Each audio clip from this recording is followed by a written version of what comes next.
adopt itself as a homogeneous and united country, or Nouveau-riche. So citizenship has been defined in terms of brutalized rather than a birthplace. Our reporter Kasha will introduce the topic in more details.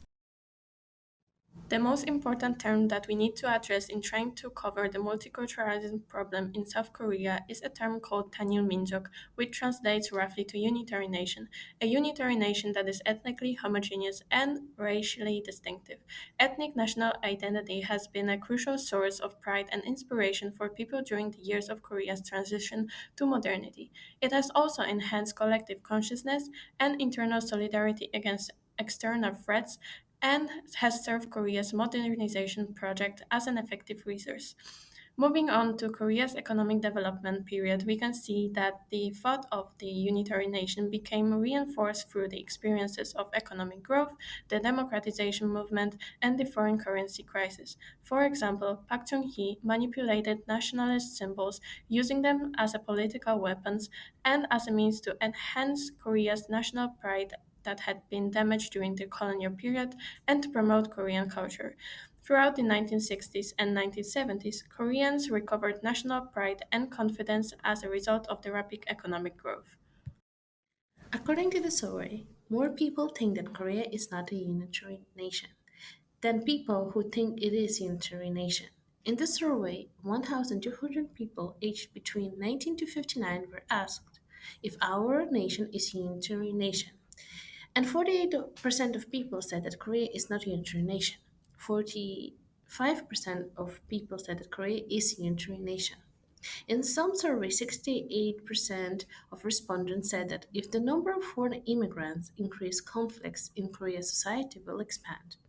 On the other hand, 57 said that new ideas and cultural diversity of foreign immigrants are helpful to Korean society.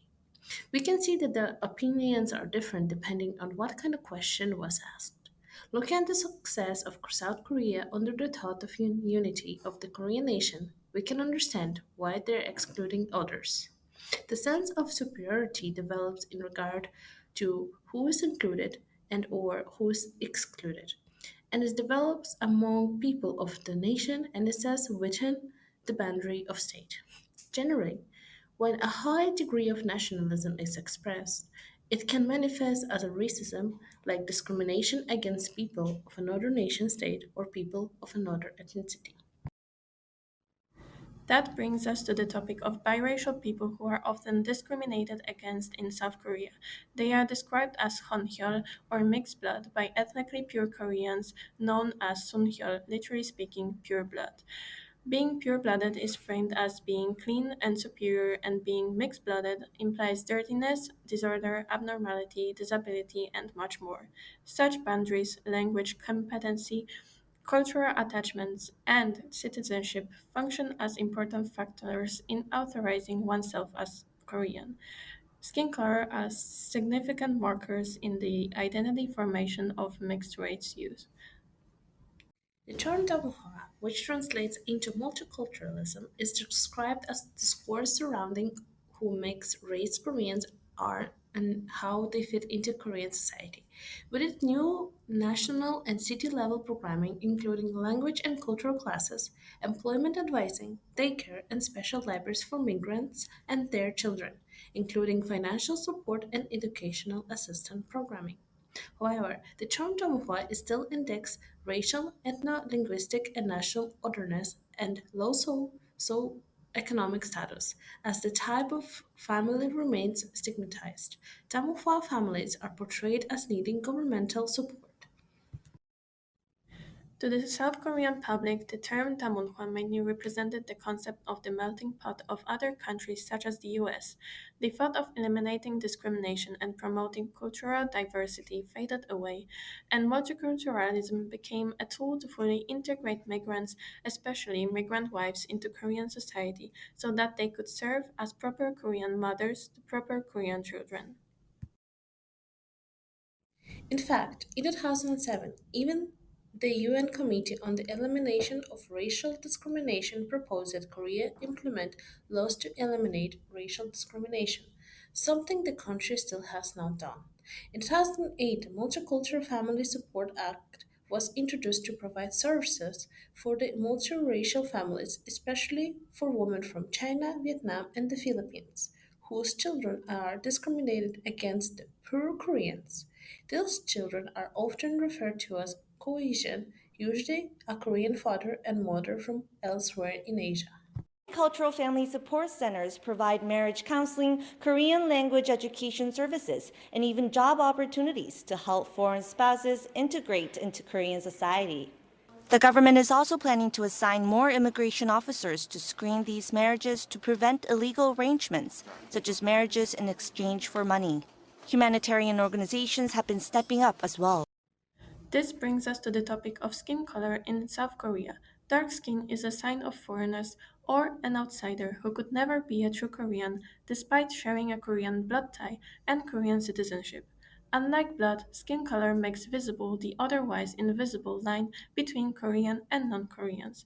Placing Korean skin color at the center of the spectrum, Asian ethnicities with whiter skin are given a slightly higher value than yellow skin, and dark brown and black skin tones are located at the bottom of the spectrum.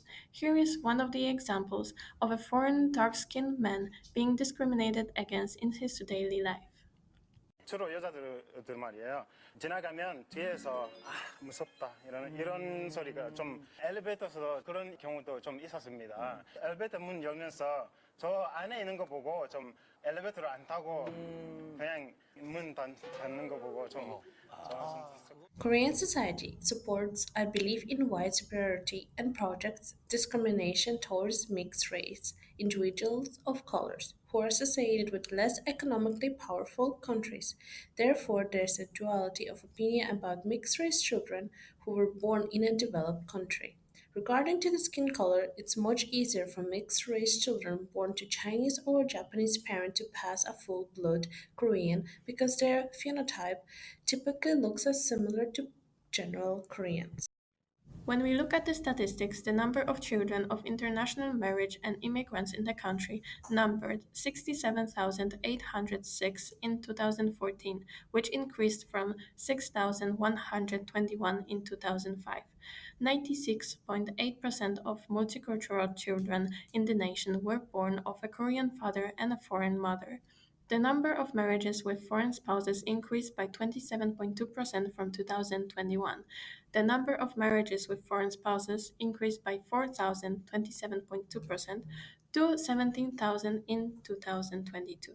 Due to their looks, and not only, multicultural children are receiving labels like the marginalized, the minority, the socially weak, the underprivileged, and the disadvantaged.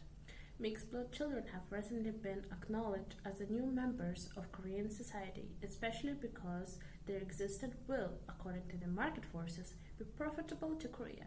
However, as a nation building, it's only possible be excluding certain groups of people. Multicultural children have not completely realized the status of belonging. Mixed-race children are positioned as inherent outsiders who are different from the homogeneously unified us. For KA News Thursday, that's it for today. Your reporters Anastasija and Kasia. Thank you for listening. Thank you.